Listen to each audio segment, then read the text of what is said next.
할렐루야. 이 시간 함께 찬양하며 나아갔으면 좋겠습니다. 이 찬양의 가사를 같이 고백하시면서 주님 앞에 오늘 수요 예배를 주님 앞에 온전히 올려드리며 나아갑시다. 찬양하겠습니다.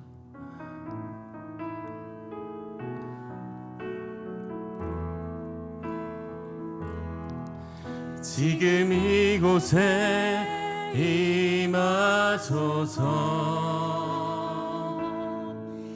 성령의 불로 가득 채우소서.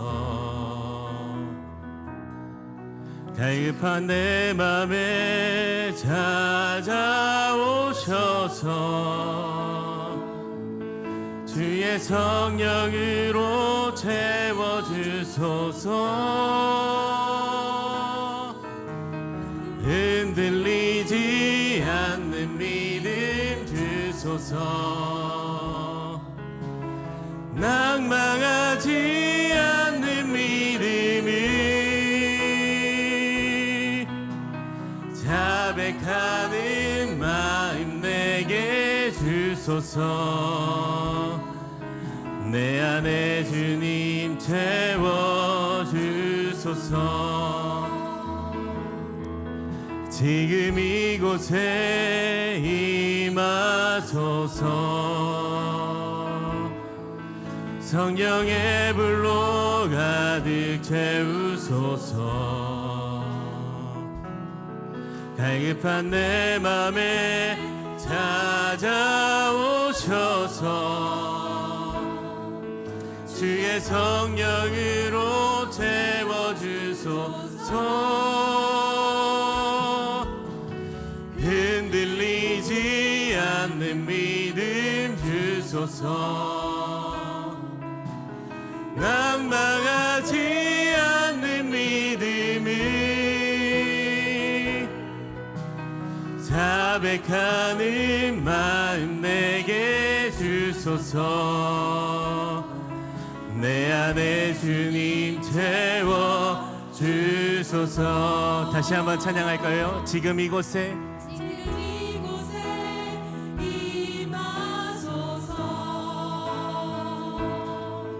성령의 불로 가득 채우소서. 갈급한 내 맘에 찾아오셔서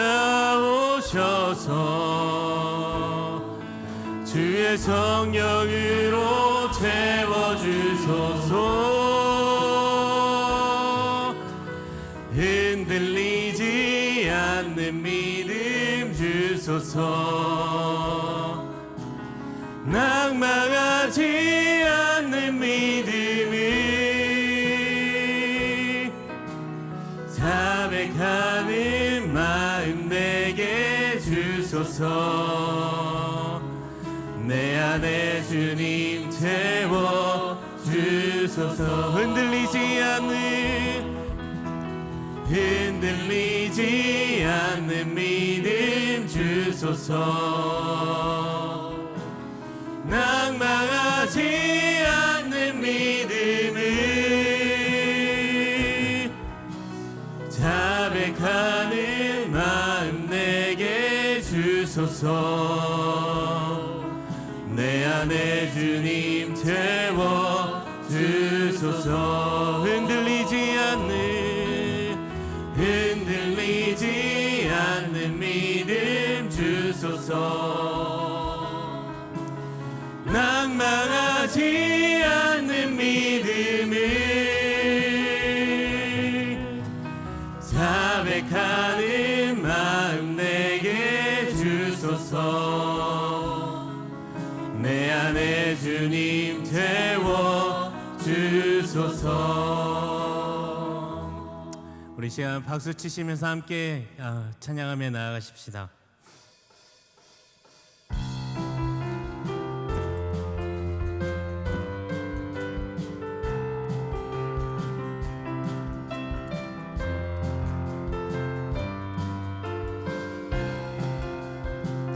복음 들고 산을 넘는 자들의 발길, 아름답도다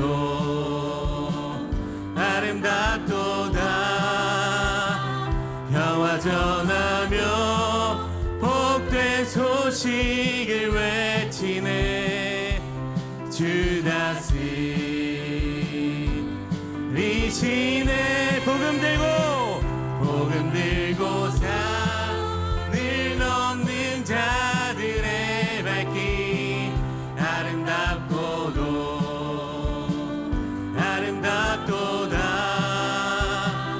평화 전하며 복된 소식을 외치네.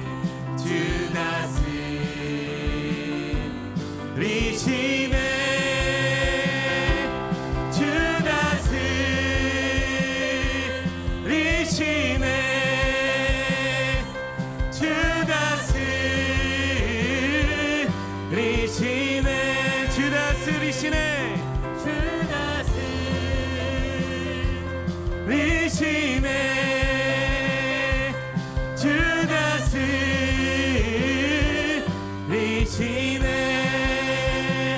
복음 들고 산을 넘는 자들의 발길 아름답고다.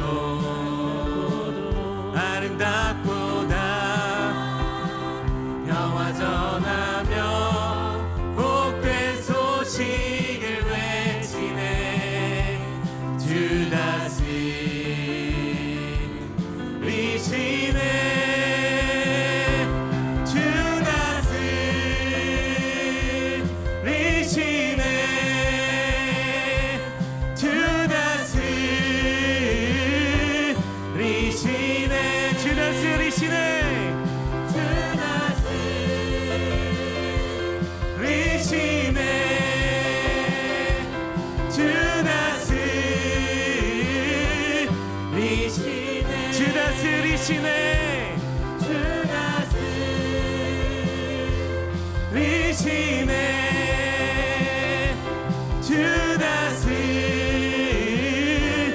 우리 마지막으로 선포할까요? 주 다스리시네.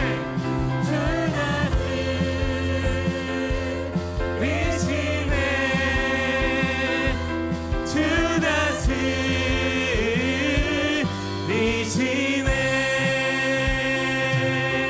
하나님께 영광의 박수 올려드립시다. 아멘. 우리 동행 묵상하시면서 한 주간을 계속 이제 살아가고 있는데 이 찬양을 같이 고백하면서 우리의 믿음의 고백으로 나아갔으면 좋겠습니다. 내 평생에 가는 길 순탄하여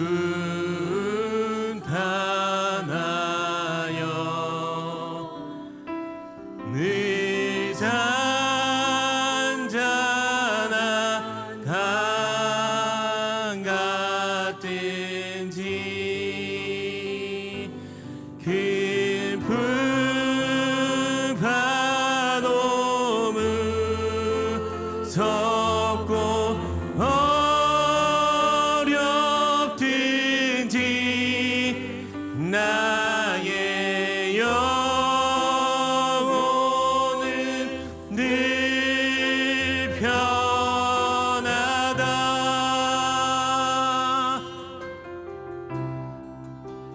내 영혼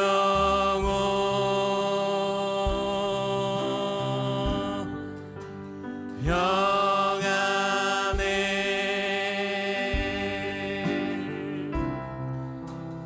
내 영혼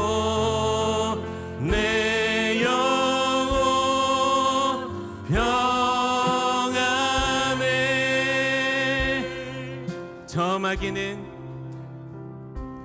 저마귀는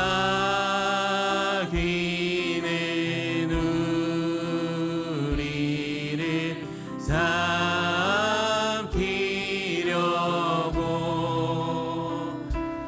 입 벌리고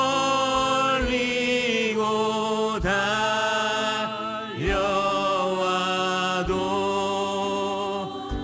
주 예수는 우리의 대장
거친 파도 날 향해 와도 주와 함께 날아오르리. 폭풍 가운데 나의 영혼 잠잠하게 주를 보. 거친 파도 날 향해 와도 거친 파도 날 향해 와도 주와 함께 날아오르리. 폭풍 가운데 나의 영혼 잠잠하게 주를 보리라. 우리 이 시간 함께 기도하며 나아가십시다. 이 시간 기도할 때 하나님, 오늘 예배 가운데 우리가 말씀을 선포하는 김주성 목사님의 말씀과 아버지 우리 찬양의 고백이 아버지 오늘 우리 이 시간 가운데 아버지 하나님 함께 하셔서 우리 마음이 평안하고 때로는 거친 파도가 우리에게 몰려와도 그것을 뚫고 나아가는 시간 되게 해달라고 이 시간 주여 한번 외치고 기도하며 나아가겠습니다. 기도하겠습니다. 주여. 주님 그렇습니다. 아버지 하나님, 주님 앞에 온전히 나아가길 소망합니다. 아버지 하나님 인도하여 주시고 아버지 하나님 붙잡아 주셔서 아버지 하나님 주님 앞에 온전히 나아갈 때에 아버지 주님의 손을 붙잡고 나아가는 시간 될 수 있도록 아버지 하나님 인도하여 주시옵소서.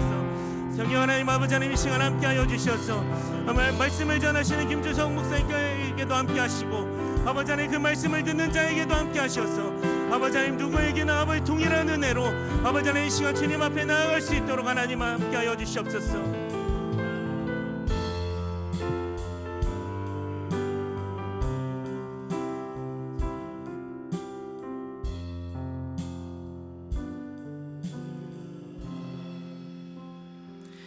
하나님 감사합니다. 이 시간 우리 가운데 함께하여 주시고 오늘도 우리들의 삶을 어루만져 주심에 참 감사드립니다. 하나님, 그렇습니다. 우리가 이 세상 살아가면서 다양한 세상의 험한 풍파를 겪겠지만 그럼에도 불구하고 우리를 건지시는 그 능력이 오직 주께 있음을 고백합니다. 그 능력 붙잡고 나아갈 때에 주께서 우리를 건져 올리시며 또한 우리에게 주님과 함께 날아오를 용기를 허락하여 주시고 또한 주께서 우리의 삶을 그렇게 안전한 곳으로 인도하실 줄로 믿습니다. 주님, 그 주님을 소망하며 이 시간 나아가오니 주께서 우리 가운데 함께하여 주시며 주의 은혜를 경험하는 시간이 될 수 있도록 아버지 함께하여 주시옵소서. 이 모든 말씀 우리 주 예수 그리스도의 이름으로 감사하며 기도드립니다. 아멘. 할렐루야, 반갑습니다. 이 시간에 함께 예배 가운데 나오신 서로를 함께 축복했으면 좋겠습니다. 우리가 축복의 통로 함께 찬양하면서 서로 축복하겠습니다. 당신은 하나님의 언약 안에 있는 축복의 통로, 당신을 통하여서 열방이 주께 돌아오게 되리. 우리 자신을 축복하겠습니다. 우리는 하나님의 언약 안에 있는 축복의 통로, 내 삶을 통하여서 열방이 주께 예배하게 되리. 아멘. 교회 소식은 저희 교회 영성회복 수양회 은혜의 센터 이제 61기 디사이플 모집을 했고요. 이제 서번트 모집을 하는 가운데 있습니다. 일정은 광고 지금 상 나오고 있는 것처럼 2월 14일부터 17일까지 또 21일부터 24일까지 두 번에 걸쳐서 이제 진행하는데 그때 마음 다하여서 섬기실 그 서번트 분들이 모집하고 있습니다. 디사이플 때 경험하셨던 그 은혜를 바탕으로 나도 한번 누군가를 섬기는 자리 가운데 나아가겠다 결단하실 수 있는 분들이라면 얼마든지 오시면 되니까, 어떤 자격이 있는 건 아니니까요. 오셔서 함께 그 섬김의 자리 가운데 동참해 주시면 참으로 감사하겠습니다.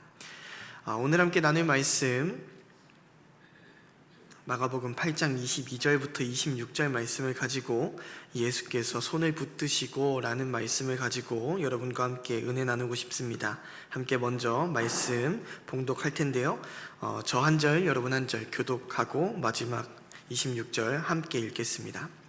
그리고 그들은 벳세다로 갔다. 사람들이 눈먼 사람 하나를 예수께 데려와서 손을 대주시기를 간청하였다. 예수께서 그 눈먼 사람의 손을 붙드시고 마을 바깥으로 데리고 나가셔서 그 두 눈에 침을 뱉고 그에게 손을 얹으시고서 물으셨다. 무엇이 보이느냐? 그 사람이 쳐다보고 말하였다. 사람들이 보입니다. 나무 같은 것들이 걸어 다니는 것 같습니다. 그때 예수께서 다시 그 사람의 두 눈에 손을 얹으셨다. 그 사람이 뚫어지듯이 바라보더니 시력을 회복하여 모든 것을 똑똑히 보게 되었다. 함께 읽습니다. 예수께서 그를 집으로 돌려보내시며 말씀하셨다. 마을로 들어가지 말아라. 아멘. 오늘 여러분과 함께 나눌 말씀은 예수님께서 벳세다에서 만난 눈먼 사람을 치유하시는 이야기입니다. 제가 지난 2023년 4학기 양육과정 때 바이블 플러스 강의를 했는데, 그때 마가복음 강의를 했습니다. 그러면서 개인적으로 마음에 많이 남는 말씀이기도 했고, 그 은혜를 여러분과 함께 나누면 좋겠다라는 생각이 들어서 이 자리에 이 말씀을 가지고 나왔습니다. 이 자리에 이미 강의를 들으신 분들이 계십니다. 제 눈에도 벌써 몇 분이 보이시는데, 이 내용을 아마 기억하시는 분들도 계실 거예요. 그런데 그렇다고 해서 지금 나가시지 마시고 처음 듣는 것처럼 계셔주시면 너무 감사하겠습니다. 하나님의 말씀은 같은 이야기라도 듣고 또 들을 때 은혜로 다가옴을 믿습니다. 아멘이시죠? 협조해 주셔서 너무 감사합니다. 벳세다의 눈먼 사람을 치유하신 사건은요, 갈릴리를 중심으로 했었던 예수님의 사역 그 이후에 이제 때가 되어서 예수님께서 예루살렘으로 향하시는 그 직전에 일어난 사건입니다. 휴대전화도 없던 시절인데도 불구하고 예수님께서 벳세다라고 하는 곳에 도착하셨을 때 몇 사람이 눈먼 사람 하나를 예수님께로 데리고 옵니다. 예수님을 찾아온 그들의 목적이 무엇이었을까 생각해보면 참 간단합니다. 눈먼 사람을 어떻게 해달라고요? 고쳐달라고 부탁하기 위해서 찾아왔을 거예요. 이전에 예수님께서 눈먼 사람을 고치신 이력은 비록 없지만 예수님께서 다양한 병자를 고치셨고 또 귀신을 내쫓으셨고 그의 권위 있는 가르침에 대한 소문이 이미 있었기 때문에 아마 이 사람들은 예수님이라면 이 사람을 분명 고칠 수 있을 거야 라는 기대감을 가지고 예수님께 찾아온 것으로 보입니다. 부탁을 받으신 예수님은 눈먼 사람을 고치십니다. 고치시는데 그 방법이 굉장히 독특하고 그러다 못해 기이하기까지 합니다. 먼저 그의 손을 붙드시고는 마을 바깥으로 그를 데리고 나가십니다. 그리고는 그의 두 눈에 침을 뱉으시고요, 손을 얹으십니다. 눈먼 사람을 고쳐달라고 데려온 사람들은 아마 굉장히 놀랐을 것 같습니다. 이 사람 뭐야, 사자인가? 하면서 사람을 잘못 찾아온 것 아닌가 하는 생각이 들었을 수도 있습니다. 그래서 지금이라도 이 사람 도로 데려가야 하나 하는 고민도 했을 수 있겠습니다. 어쩌면 이 모습을 보고 있던 예수님의 제자들은 그와 반대로 그래, 눈먼 사람 고치려면 침 정도는 뱉어야지 라는 생각을 했을 수도 있습니다. 그러면서 눈먼 사람을 도로 데려가야 하나 움찔거리던 그 사람들에게 가만히 있어 보라고, 보기엔 좀 그런데 흉한데 우리 선생님이 능력 하나만은 확실하다고 하면서 다 저렇게 고쳤다고 그렇게 진정시켰을 수도 있습니다. 왜 그러냐면 앞서 7장을 보면요, 예수님께서 귀 먹고 말 더듬는 사람을 고치시는 장면이 나옵니다. 그때를 생각하면 이렇게 해야 눈먼 사람쯤 고치겠다라고 생각했기 때문인 것 같아요. 대체 예수님이 귀 먹고 말 더듬는 사람은 어떻게 고치셨는가? 말씀을 함께 보겠습니다. 7장 33절에서 35절 말씀을 보면 이렇게 이야기하고 있습니다. 예수께서 그를 무리로부터 따로 데려가서 손가락을 그의 귀에 넣고 침을 뱉어서 그의 혀에 손을 대셨다. 그리고 하늘을 우러러 보시고서 탄식하시고 그에게 말씀하시기를 에바다 하셨다. 그것은 열리라는 뜻이다. 그러자 곧 그의 귀가 열리고 혀가 풀려서 말을 똑바로 하였다. 아멘. 지금 눈먼 사람을 고치시는 장면과 굉장히 유사하죠. 그렇기 때문에 제자들은 독특하긴 해도 이렇게 했을 때 눈먼 사람도 분명히 나을 거라고 아마 기대하고 있지 않았을까 생각을 합니다. 그런데 이어지는 예수님의 말이 조금 생소하게 들립니다. 뭐라고 하시냐면 무엇이 보이느냐라고 하시기 때문입니다. 이전에 예수님께서 다른 사람들을 치유하신 모습을 돌아볼 때요, 지금 무엇이 보이느냐 하시는 이 말씀은 굉장히 낯선 이야기예요. 왜냐하면 방금 전에 보았던 귀 먹고 말 더듬는 사람 고치실 때 예수님께서 이제 들리냐? 라고 하지 않으셨습니다. 치유와 관련한 행동을 하시고서 에바다 하고 말씀하시니 그가 나음을 입었다 라고 기록하고 있어요. 또 이뿐만이 아니라 마가복음 1장 41절에서 42절에 보면 나병 환자를 치유하시는 이야기가 나오는데 이렇게 얘기합니다. 예수께서 그를 불쌍히 여기시고 손을 내밀어 그에게 대시고 말씀하셨다. 그렇게 해주마. 깨끗하게 되어라. 곧 나병이 그에게서 떠나고 그는 깨끗하게 되었다. 그렇게 해주마. 깨끗하게 되어라. 이렇게 말씀하시니까 그냥 깨끗하게 되었다 하고 끝입니다. 가려운 곳은 좀 괜찮습니까? 환부가 조금 줄어드는 것 같아요? 이런 말 하지 않습니다. 또 마가복음 2장 5절을 보면 중풍병 환자를 고치시는 이야기 나옵니다. 예수께서는 그들의 믿음을 보시고 중풍병 환자에게 이 사람아 내 죄가 용서받았다 하고 말씀하셨다. 중풍병 환자를 고치실 때도 이 사람아 내 죄가 용서받았다, 네가 이제 그 마비됐던 몸이 풀리고 일어나게 될 것이다, 이런 말 하지 않고 내 죄가 용서받았다, 이 위험 있는 선포로 끝입니다. 그를 고치시고서 이제 어떻게 좀 마비됐던 몸이 움직이십니까? 이런 질문 하지 않습니다. 3장 5절을 봐도 그가 손이 오그라든 사람을 고치시는 장면이 나오는데요, 예수께서 노하셔서 그들을 둘러보시고 그들의 마음이 굳어진 것을 탄식하시면서 손이 오그라든 사람에게 말씀하셨다. 손을 내밀어라. 그 사람이 손을 내미니 그의 손이 회복되었다. 손가락 어떻게 끝에 좀 감각이 와요? 좀 움직여 보실래요? 이런 말 하지 않습니다. 그냥 손을 내밀어라 하니까 곧바로 회복되었습니다. 이런 이야기를 봤을 때 지금 예수님께서 무엇이 보이느냐 하는 질문은 뭔가 자신감 없어 보이는 모습처럼 보이기까지 합니다.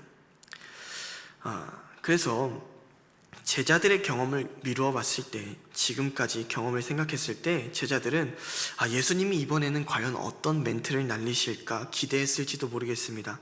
지난번에 그렇게 말씀하실 때 딱 고치시고 그렇게 말씀하실 때 되게 멋지지 않았어? 우리도 언젠가 사람들 고칠 때 그렇게 좋은 멘트 한번 날려야 되는데 하면서 예수님의 그 위험 있는 말씀을 받아 적으려고 수첩을 들고 있었을지도 모르겠습니다. 자기들끼리 이번에 선생님이 뭐라고 말씀하실 것 같아? 라고 물어보면서 내 눈이 떠졌으니 이제 네가 가야 할 곳으로 가거라, 이렇게 말씀하시지 않을까 하면서 예상을 했을 수도 있겠죠. 그런데 이어진 예수님의 말씀은 위험 있는 말씀보다는 뭔가 자신감 없는 것처럼 보이는, 무엇이 보이느냐라는 질문이었습니다. 심지어 예수님의 질문에 대한 눈먼 사람의 대답이 더 충격적이죠. 24절 말씀을 보면 이렇게 이야기하고 있습니다. 그 사람이 쳐다보고 말하였다. 사람들이 보입니다. 나무 같은 것들이 걸어 다니는 것 같습니다. 사람들이 보이긴 보이는데 나무 같은 것들이 걸어 다니는 것 같다라고 말합니다. 그렇다는 건 무슨 말입니까? 지금 그의 눈이 완전히 고쳐지지는 않았다라는 거죠. 어떤 아픔을 가진 사람이든 한 번에 치유하신 예수님께서 처음으로 한 번에 치유하지 못하시는 초유의 사태가 발생한 겁니다. 이전에도 이후에도 예수님께서 어떤 사람을 고치실 때 2번 만에 고치셨다는 얘기는 나오지 않습니다. 심지어 마가복음을 제외하고 마태복음이나 누가복음은 이 이야기를 기록하지 않습니다. 예수님의 실패처럼 보이기 때문이죠. 그런 그의 이야기를 들으신 예수님은 곧바로 다시 한번 그의 눈에 손을 얹으시고 2번의 치유 행위 이후에는 행위를 하신 다음에 그는 이내 모든 것을 똑똑히 보게 되었습니다. 우리는 이 실수 혹은 실패 같은 사건을 과연 어떻게 받아들여야 할까요? 그래, 예수님도 사람인데 컨디션이 안 좋으시면 그럴 수도 있지. 이렇게 받아들여야 될까요? 결국에 고치기만 하면 된 거 아니에요? 꼭 한 번에 고쳐야 되는 거요? 하면서 받아들여야 하는 걸까요? 예수님 대신 뭐라고 변명을 해야 할 것만 같은 그런 느낌도 듭니다. 예수님의 사역에 옥의 티처럼 느껴지기 때문에 그렇겠죠. 대단한 양반인 줄 알았더니 한 번에 못하는 것도 있네 하면서 예수님에 대한 사람들의 기대가 사그라드는 것처럼 보일 수 있기 때문입니다.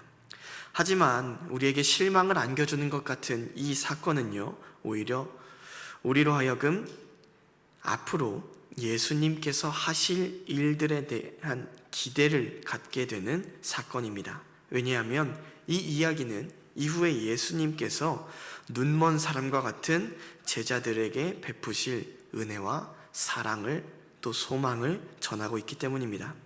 이게 무슨 말인지 다시 한번 말씀을 보겠습니다. 마을 사람들이 눈먼 사람을 예수님께 데려와서 그를 치유해달라고 간청했습니다. 그때 예수님은 어떻게 하셨냐면 가장 먼저 그를 마을 바깥으로 데리고 나가십니다. 귀 먹고 말 더듬는 자를 고치실 때도 예수님께서는 그를 무리로부터 따로 데려가신 이후에 그를 고치셨습니다. 그렇게 하신 가장 큰 이유는 자신이 드러나지 않게 하기 위해서였습니다. 이전에도 예수님께서는요, 누군가를 치유하실 때 예수님께서 하셨다는 것을 말하지 말라고 하는 경우가 다반사였습니다. 또 귀신들이 예수님의 존재를 폭로할 때도요, 예수님께서 그를 조용히 시키셨습니다. 또 이 사건 바로 이후에 가이사랴 빌립보에서 베드로가 선생님은 그리스도이십니다 하면서 예수님이 어떤 분이신지 맞췄을 때도 다른 사람들에게 이것을 알리지 말라라고 경고하시고 당부하시죠. 자신이 어떤 메시아로 그리고서 그 이후에 자신이 어떤 메시아로 이 세상에 오셨는지를 말씀하십니다. 예수님은 아직 제자들 외에 다른 이들에게는 자신의 존재를 밝히 드러내려고 하지 않으셨다라는 겁니다. 더군다나 지금 예수님은 눈먼 사람을 치유하십니다. 이 사람을 예수님이 치유했다는 소문이 퍼지면 골치가 아픈 것이 무엇이냐면 이스라엘 자손들에게 있어서 눈먼 사람을 치유할 것으로 기대했던 사람은 그들이 학수고대했던 메시아적 존재이기 때문입니다. 이사야 29장 18절에 보면 이렇게 얘기합니다. 그날이 오면 듣지 못하는 사람이 두루마리에 글을 읽는 소리를 듣고 어둠과 흑암에 쌓인 눈먼 사람이 눈을 떠서 볼 것이다. 하나님께서 하실 일로 기대했던 일입니다. 시편 146편 8절에 봐도 이렇게 얘기합니다. 눈먼 사람에게 눈을 뜨게 해주시고 낮은 곳에 있는 사람을 일으켜 세우시는 분이시다. 주님은 의인을 사랑하시고 하나님께서 하실 일로 기대됐던 일입니다. 이사야 35장 5절에 보면 이렇게 얘기합니다. 그때에 눈먼 사람의 눈이 밝아지고 귀먹은 사람의 귀가 열릴 것이다. 하나님께서 보내실 이 땅의 메시아적 존재가 할 일로 기대됐던 일이 무엇입니까? 눈먼 사람의 눈이 밝아지고 귀먹은 사람을 고치는 일이었습니다. 그런데 앞서서 이미 예수님께서 귀 먹고 말 더듬는 사람을 어떻게 하셨어요? 고치셨어요. 그리고 지금 이제 눈먼 사람을 고치십니다. 그럼 이제 퍼즐이 완성되는 거죠. 예수님이 곧 메시아다, 우리가 기다리던 그 메시아적 존재구나 라는 그 퍼즐이 완성되는 겁니다. 그렇게 이 소문이 퍼지면 엄청난 파장이 찾아올 것을 예수님은 아셨기 때문에 예수님은 이번에도 마을 바깥으로 그를 데려가서 조용히 고치셨고, 그를 고치신 이후에도 마을로 들어가지 말라고, 그러니까 앞 못 보던 사람이 이제 앞을 보면서 당당히 걸어가는 모습을 보면 사람들이 무슨 일이야? 예수님이 나 고쳐줬는데? 이렇게 얘기하지 않겠습니까? 그 사실을 좀 감추시려고 마을로 들어가지 말라고 하시는 거죠. 그리고 또 이 이야기에는 상징적인 의미 또한 담겨 있습니다. 마가복음에 등장하는 예수님은요, 예수님의 말씀을 듣고 순종하는 예수님의 내부자, 즉 예수님의 새로운 가족들과 하나님 나라의 자녀들과 예수님의 말씀을 듣고도 거절하는 예수님의 외부자를 아주 분명하게 구분하십니다. 예수님은 지금 눈먼 사람을 마을 바깥으로 인도하시고 그를 치유하셨습니다. 그리고 그가 나음을 입은 후에는 마을로 들어가지 말라고 경고하십니다.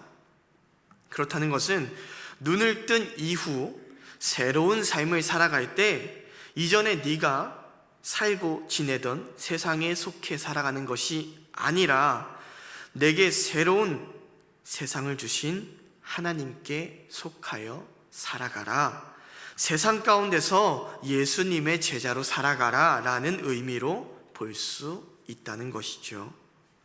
이전의 삶이 마을 안에 있는가, 마을 밖에 있는가, 세상의 주류에 있는가, 세상의 비주류에 있는가를 먼저 따지고 묻는 삶이었었다면, 이제는 예수님의 참된 제자로 살아가기로 다짐한 지금부터는 예수님께 속해 있는가를 먼저 생각하며 살아가라, 마을 안으로 들어가지 말고 예수님께 먼저 속해 있는가를 생각하며 살아가라 라는 이야기를 하고 계신 것입니다.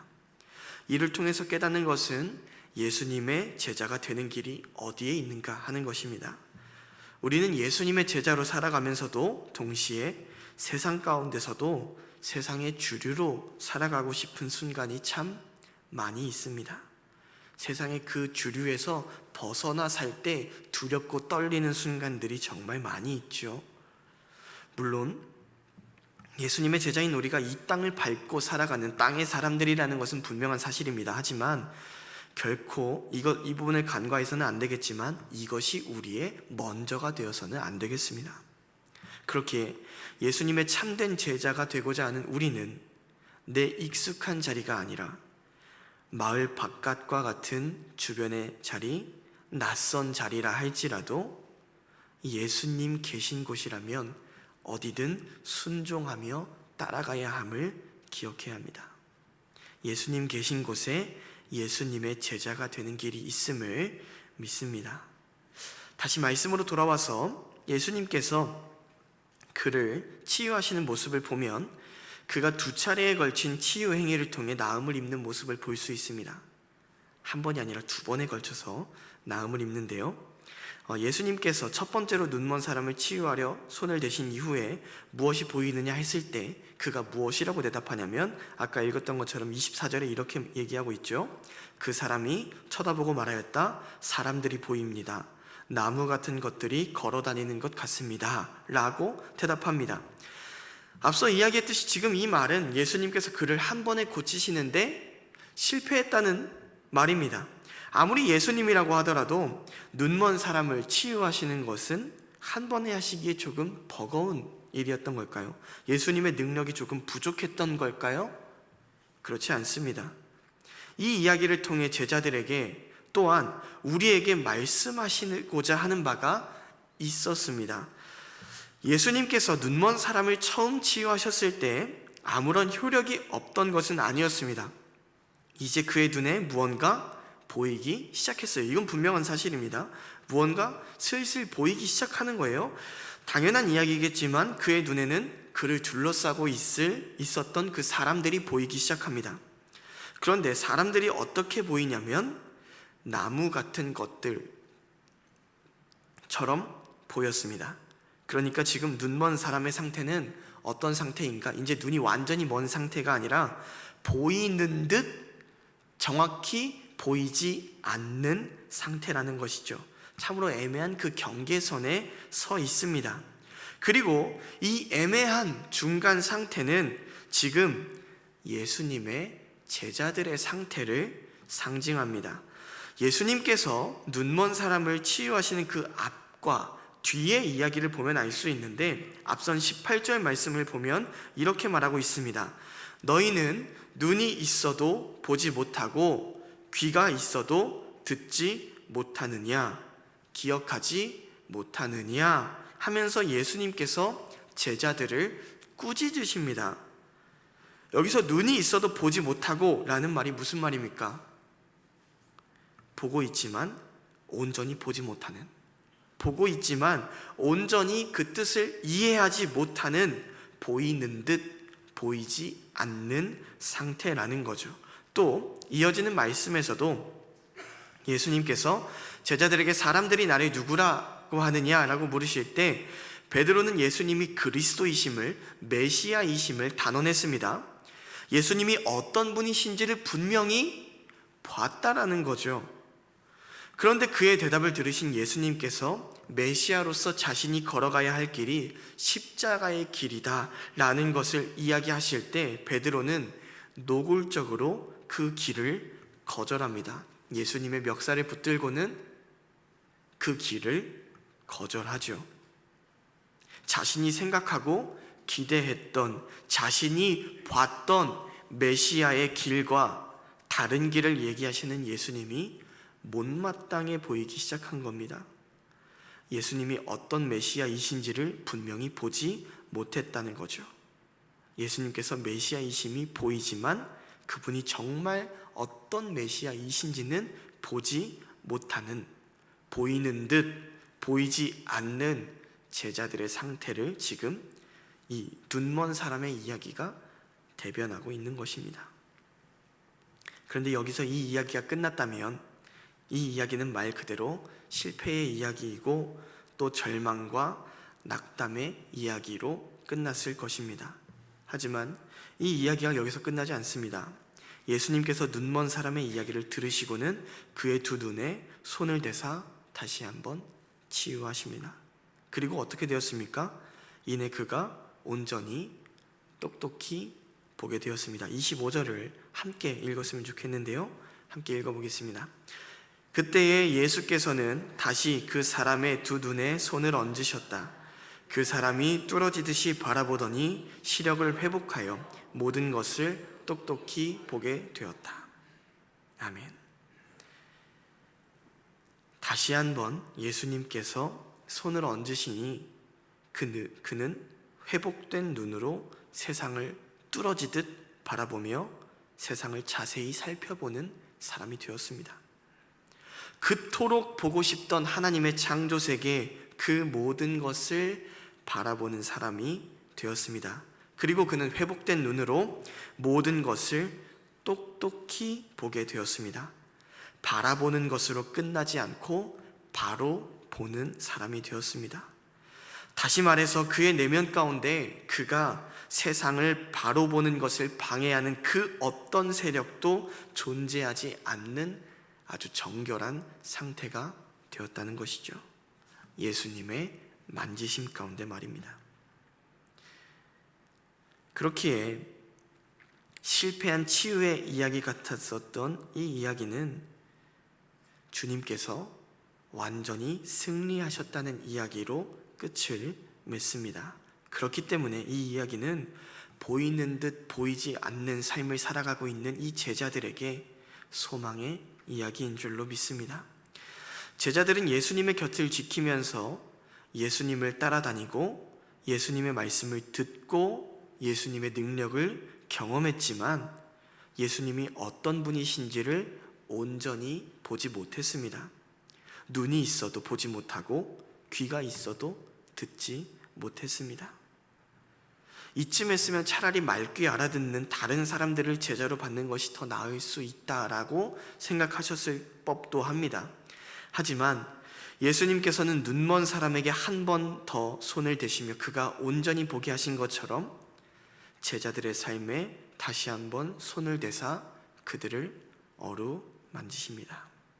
그리고 그 사랑의 손길이 닿을 때 제자들은 마침내 예수님의 참된 제자로 빚어졌고 보이는 듯 보이지 않는 삶에서 벗어나 모든 것을 온전히 똑똑히 보는 사람으로 예수님을 온전히 이해하고 그 길을 따라가는 제자로 거듭납니다. 눈먼 사람은 2번 만에 고침을 받았지만 제자들은 이후로도 예수님께서 부활하시는 그날까지 예수님을 온전히 이해하지 못했습니다. 하지만 예수님은 끝까지 그들에게 찾아가셨고요, 그들을 어루만지셨다는 사실을 우리가 기억해야 할 줄로 믿습니다. 이 이야기가 늘 예수님 제자로 살아가겠다 다짐하면서도 세상에서 자주 걸려 넘어지는 우리들에게 소망의 이야기가 되는 이유가 바로 이것에 있습니다. 마지막으로 우리가 기억해야 할 것은 이것입니다. 우리는 예수님의 손길을 따라 새롭게 빚어지는 존재라는 사실입니다. 오늘 말씀에서 두드러지는 장면은 예수님께서 눈먼 사람에게 3번이나 손을 대셨다는 사실입니다. 그가 부정하다 여겨졌을 것임에도 불구하고 예수님은 그의 손을 붙잡고 마을 밖으로 나가셨고요, 그를 치유하실 때도 2번이나 손을 대셨습니다.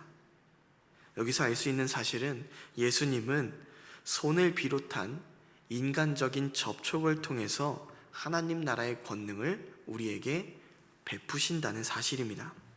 이것은 오늘 우리에게도 마찬가지입니다.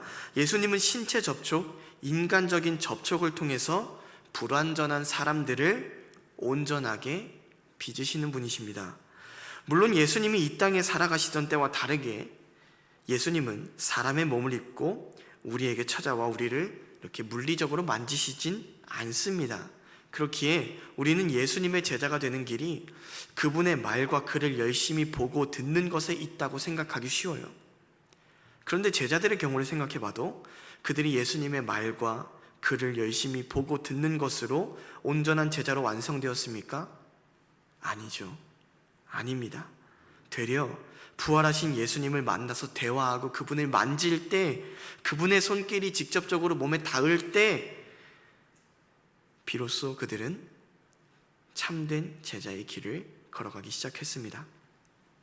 예수님의 제자는 그분의 말과 글의 가르침으로 완성되는 것이 아니라 그분이 친히 우리의 영과 혼과 육을 만지실 때 완성됩니다.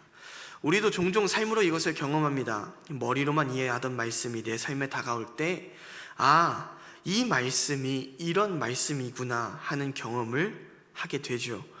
기도가 우리 삶의 힘이고 능력이라는 말씀은 우리가 머리로 이해할 때가 아니라 정말로 기도하는 가운데 나와 함께 하시는 하나님을 경험할 때, 그렇습니다, 하나님, 기도가 내 삶의 능력입니다 라고 고백할 수 있지 않습니까? 기도 가운데 내 삶을 직접적으로 만지시는 하나님을 느낄 때 비로소 그 말씀이 내 삶의 소망이 되지 않습니까? 말씀이 나의 육신에, 나의 삶에 들어오는 바로 그때, 말씀이 내 삶에 흘러 들어와서 내 삶을 어루만지는 그때 우리는 주의 말씀이 내 안에, 내가 주의 말씀 안에 거하는 삶을 살아갈 수 있음을 고백하게 됩니다. 함께 말씀 묵상에 힘을 쏟기 시작한 지금 우리가 기억해야 할 사실도 이것이지 않을까 싶습니다. 하나님에 관한 지식이 우리를 제자로 만든다 생각할 수 있습니다. 예수님에 대한 정보를 더 많이 알게 되면 예수님 더 닮을 수 있다 생각할 수 있습니다. 내 머리로 알고 이해하고 있으면 조금 힘겨울 수는 있어도 어떻게든 그렇게 살아갈 수 있다라고 생각할 수도 있습니다. 하지만 정말로 하나님의 말씀을 듣고 그 말씀대로 순종하며 말씀이 내 삶에 이루어지는 것은 언제인가 말씀이신 예수님께서 친히 내 삶에 다가오셔서 말씀 가운데 나를 만지실 때 그 말씀이 내 삶에 온전히 이루어짐을 믿습니다. 말씀을 정리하겠습니다. 우리는 이 세상 가운데서 눈 먼 사람과 같이 살아갈 때가 정말 많습니다. 그런 우리가 우리 자신을 발견했다면 우리가 해야 할 일은 하나입니다.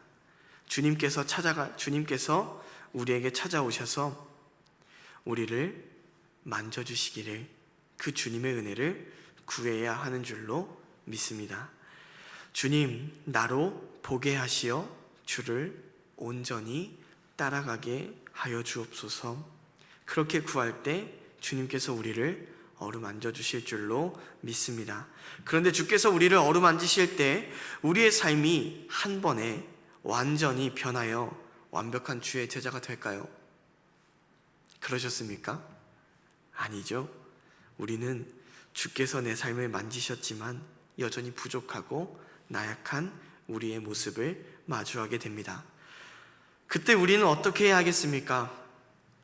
나를 온전히 빚으실 분, 오직 주님이심을 믿고 그분께 소망을 두며 다시 한번 주님께 나아가 주께서 내게 손을 얹어 주시기를 간구해야 할 줄로 믿습니다. 그때 예수께서 손을 붙드시고 우리의 삶을 만져주실 줄로 믿습니다. 혹시 우리 가운데 주께서 우리의 삶을 만져주셔서 이제 얼추 보이는데 이 정도면 충분하지 않나? 예수님도 나는 여기까지밖에 못 고치시나 봐. 나는 그냥 이 정도 그리스도인으로 만족할래. 나는 주님 말씀 머리로 다 이해했어. 이거면 충분하지 않나? 이렇게 보이는 듯 보이지 않는 모습으로 만족하고 계신 분이 계십니까? 주의 손길이 다 모든 것을 똑똑히 보기까지, 바로 보기까지, 끝까지 주님을 향해 손을 뻗으시기를 소망합니다. 지식으로만 그치는 말씀이 아니라 내 삶에 들어와 내 삶을 만지시는 말씀의 능력을 경험하는 우리가 되기를 소망합니다. 그때 예수께서 손을 붙드시고 우리를 온전한 제자의 길로 이끄시는 줄로 믿습니다. 주님은 우리를 포기하지 않으시고 우리를 끝까지 붙들어 주십니다. 바라기는 이 자리에서 함께 예배하는 모든 성도님들께 말씀이 육신되어 이 땅에 오신 그 주님의 손길이 닿기를, 그래서 말씀이 그저 지식으로만 다가오는 것이 아니라 내 삶에 들어온 하나님의 말씀으로 임하기를 주님의 이름으로 축복합니다. 시간에 함께 찬양했으면 좋겠는데요. 예수 예수라는 찬양 함께 부르면서 정말 눈먼 자와 같이 우리의 삶이 참 병들어 있을 터인데 그때마다 우리를 어루만지시는 구원의 손길, 그 예수 그리스도의 손길을 바라면서 주님만을 찾고 간구하는 우리가 되었으면 좋겠습니다. 이 시간 함께 결단하며 찬양하겠습니다.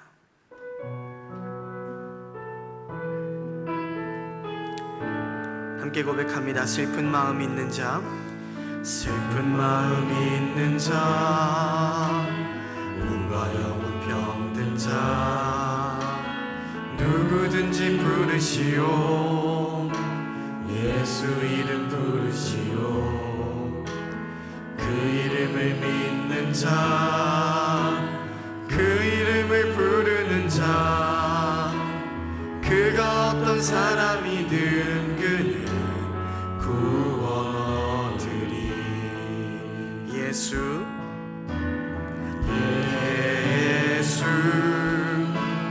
예수, 오 능력의 그 이름 예수, 나 외쳐 부르네. 예수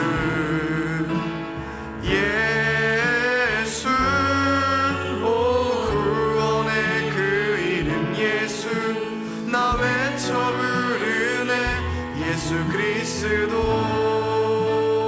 은과 금 내게 없으나, 은과 금 내게 없으나, 나 가진 것 너에게 주니. 능력의 이름 예수라. 그 이름을 붙드시오. 그 이름을 믿는 자, 그 이름을 외치는 자, 그가 어떤 사람이든 그는 주의 영광 보리라. 예수 예수 예수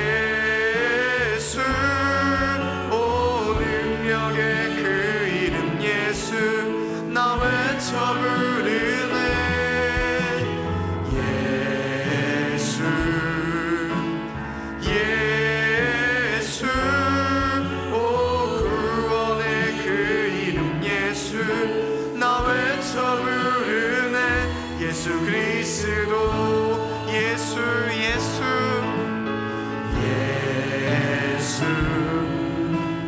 예수 오 능력의 그 이름 예수 나 외쳐 부르네 예수 예수 오 구원의 그 이름 예수 나 외쳐 부르네 예수 그리스도. 시간 함께 기도하겠습니다.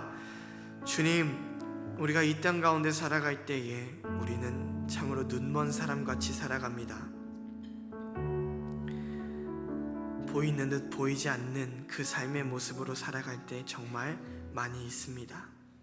하지만 우리에게 주신 능력의 그 이름 예수의 이름을 붙드오니 주여 우리에게 다가와 주셔서 우리를 만져주시옵소서. 우리가 주님을 온전히 바로 보기까지 우리에게 친히 손을 얹으사 우리를 새롭게 빚어 주시옵소서. 주의 참된 제자가 되게 하여 주시옵소서라고 이 시간 함께 예수께서 우리들의 손을 붙들어 주실 것을 기대하고 소망하는 그 마음 가지고 주님, 내가 주님의 손을 붙잡습니다. 눈이 멀어 있는 우리들을 만져주시옵소서. 보이는 듯 보이지 않는 삶을 살아가는 우리를 주께서 어루만져 주시옵소서라고 이 시간 함께 주님의 이름 한번 간절히 부르짖고 기도하도록 하겠습니다. 주여, 주님 이 시간 우리 가운데 함께하여 주시며 우리를 붙잡아 주시는 주님 앞에 모든 감사와 영광을 올려드립니다. 주님, 이 시간 우리가 주께서 우리 가운데 함께하여 주시며 우리를 이끄시는 줄로 믿습니다. 주님 그렇습니다. 우리가 붙들어야 할 유일한 이름이 오직 예수의 이름임을 우리가 믿으며 주님 앞에 나아가 함께 주의 이름을 붙잡습니다. 주님, 우리는 이 세상 가운데 살아가며 눈먼 사람으로 살아갈 때 너무나 많이 있습니다.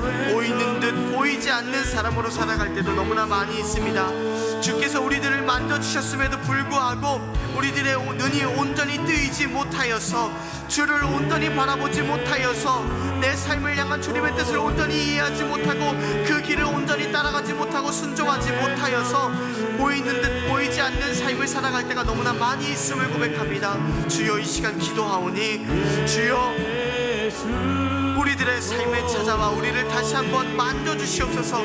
친히 우리에게 손 얹어주시고 우리를 만져주시어서 주께서 우리들의 손을 붙잡아 주시어서 우리가 온전히 이제는 주님을 바로 볼 수 있는 사람들, 온전히 볼 수 있는 사람들, 그리하여서 보이는 듯 보이지 않는 삶을 떠나 이제는 온전히 볼 수 있는 주님의 제자된 삶을 살아갈 수 있도록 주여 우리를 만져주시고 우리를 인도하여 주시기를 간절히 소망하며 나아가오니 주여 우리와 함께하여 주시옵소서. 주님, 우리가 주님의 제자로 온전히 살아가는 그 길이 그저 말씀을 알고 듣는 것에서 그치는 것이 아니라 주께서 우리를 만지실 때, 주께서 친히 우리를 빚어가실 때에 우리가 온전한 주의 제자가 됨을 믿으며 고백합니다. 주여, 우리들의 마음을 주께서 어루만져 주시고 붙잡아 주시어서 온전히 주께서 이끄시는 그 삶을 살아갈 수 있도록 주께서 우리를 참된 제자로 빚어가실 때에 그 주님의 손길에 우리의 삶을 온전히 내어 맡길 수 있도록 주여 함께하여 주시고 우리를 인도하여 주시는 은혜가 있도록 주여 아버지 우리의 삶을 붙잡아 주사 인도하여 주시옵소서. 주님 감사합니다. 이 시간 우리 가운데 함께하여 주시어 오늘도 우리들을 어루만지시는 주님의 손길을 느끼게 하여 주심에 감사드립니다. 주님, 눈먼 사람 같던 우리가 주의 손길 있었기에 지금처럼 보이는 듯 보이지 않는 삶이라도 살아가고 있었음을 고백합니다. 주님, 그런데 우리의 삶의 자리가 이 자리에서 끝나는 것 아니라 주께서 그 눈먼 사람을, 벳세다의 그 눈먼 사람을 두 번에 걸쳐서 그가 세상을 뚫어지듯 바라보며 온전히 똑똑히 바라보게 하셨듯이 주님, 우리 또한 주께서 어루만져 주시어서 이 세상을 주님의 눈으로 참되게 바라볼 수 있는, 온전히 바로 볼 수 있는 사람들 될 수 있기를 주님 소망합니다. 그런데 그 길이 주의 말씀을 듣고 그 말씀의 지식이 우리 가운데 쌓이는 것, 지식의 축적으로 되는 것이 아니라 주께서 말씀 가운데 친히 우리를 어루만지실 때, 주께서 우리를 친히 주의 제자로 빚어가실 때 그 일이 이루어짐을 우리가 믿으며 고백합니다. 주님, 그 주님 향하여 우리의 손을 뻗습니다. 예수께서 손을 붙드시니 그의 눈이 떠졌던 것처럼 주여 우리의 손을 붙들어 주사 보이는 듯 보이지 않았던 우리의 눈 뜨게 하여 주시고, 우리가 이제는 온전히 주를 바라보며 날마다 주님의 말씀 가운데 순종하며 나아가는 귀한 주의 자녀들 될 수 있도록 주여 우리의 모든 발걸음을 주께서 인도하여 주시옵소서. 주님 앞에 나와 예배하는 이 자리 가운데서 우리가 주께 우리의 마음과 정성을 담아 예물을 드렸습니다. 이 예물이 쓰이는 곳곳에서도 동일한 은혜가 있기를 소망합니다. 주의 말씀이 세상 가운데 선포되며 그 말씀으로 말미암아 세상이 주를 똑똑히 바라볼 수 있는 데에 그 주의 복음이 전해지고 또한 주님의 나라가 이 땅 가운데 세워짐을 우리가 볼 수 있는 그 일에 이 예물이 아름답게 선용되기를 소망하오니 주여 사용하여 주시옵소서. 주님, 또한 우리가 날마다 주의 말씀을 묵상하며 나아가는 가운데 있는데 그때마다 주께서 우리 가운데 함께하여 주시기를 소망합니다. 이 시간을 통하여서 말씀을 먹고 묵상하는 그때에 그저 이것이 또 하나의 지식으로 우리에게 다가오는 것 아니라 우리에게 찾아오셔서 우리를 친히 어루만지시는 주님의 손길로 이 시간이 다가올 수 있도록 인도하여 주시어서 주님, 우리가 말씀을 묵상할 때마다 주님의 제자로 더욱 온전히 빚어질 수 있도록 인도하여 주시고, 우리가 끝까지 진정으로 주의 말씀 안에서 주의 제자로 온전히 아름답게 만들어지는, 새롭게 창조되는, 주님의 말씀으로 인하여 이전 것은 지나가고 새로운 피조물 되는 그 아름다운 은혜 있도록 인도하여 주시옵소서. 주께서 우리 가운데 함께하여 주시며 우리를 이끄실 것을 기대하고 소망하오며 이 모든 말씀 우리 주 예수 그리스도의 이름으로 감사하며 기도드립니다. 아멘. 함께 주님의 기도 찬양하고 모든 예배를 마치겠습니다.